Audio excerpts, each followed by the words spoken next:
सभी के लिए प्रातः वंदन। डियर स्टूडेंट्स,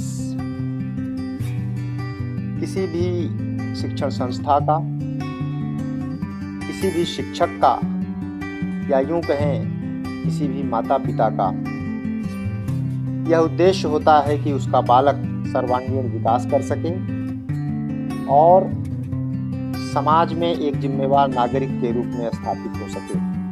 प्रत्येक बच्चे को अपना लक्ष्य अपनी रुचि के अनुसार, अपनी क्षमता के अनुसार और समाज में उपयोगिता के अनुसार निर्धारित कर लेना चाहिए।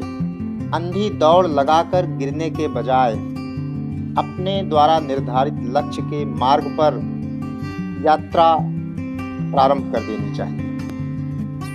इस यात्रा के दौरान बहुत सारे क्रियाकलाप हैं जो शौक रूपी पुष्प के रूप में उस लक्ष्य प्राप्ति के मार्ग पर आपकी न केवल थकान दूर करेंगे, न केवल मानसिक सुकून देंगे, बल्कि ऑलराउंड डेवलपमेंट का आधार भी तैयार करेंगे, आपका सर्वांगीण विकास भी करेंगे। पूरे 24 घंटों में से सुबह के आधे घंटे बचे हुए 23.5 घंटों को आनंदित करेंगे।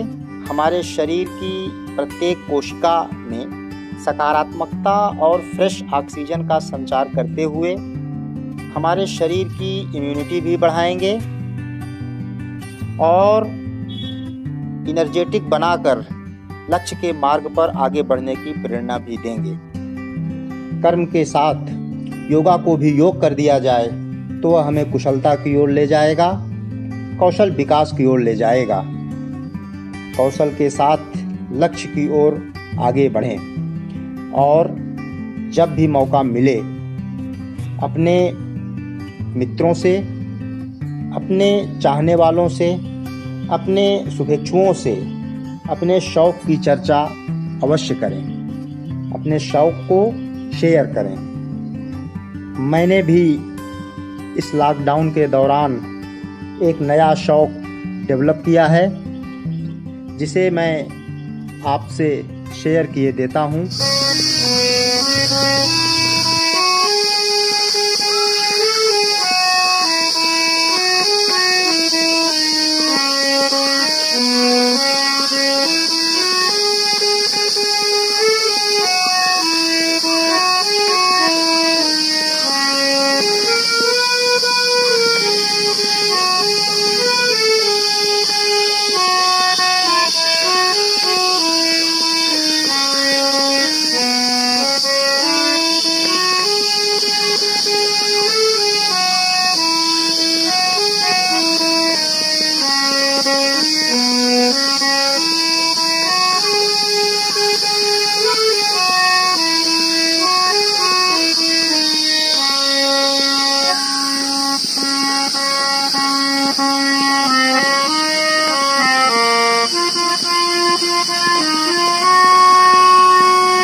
इस तरह से दिन की शुरुआत के समय सकारात्मक ऊर्जा और वातावरण की फ्रेश ऑक्सीजन को शरीर की प्रत्येक कोशिका तक संचारित कर और लक्ष्य प्राप्ति के मार्ग में शौक रूपी जो पुष्प हैं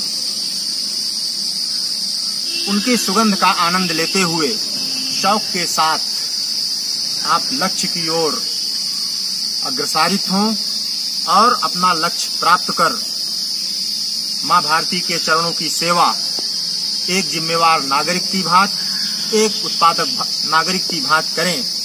यही आकांक्षा है, यही शुभकामना है। इस समय पूरा देश कोरोना जैसी घातक महामारी का सामना कर रहा है।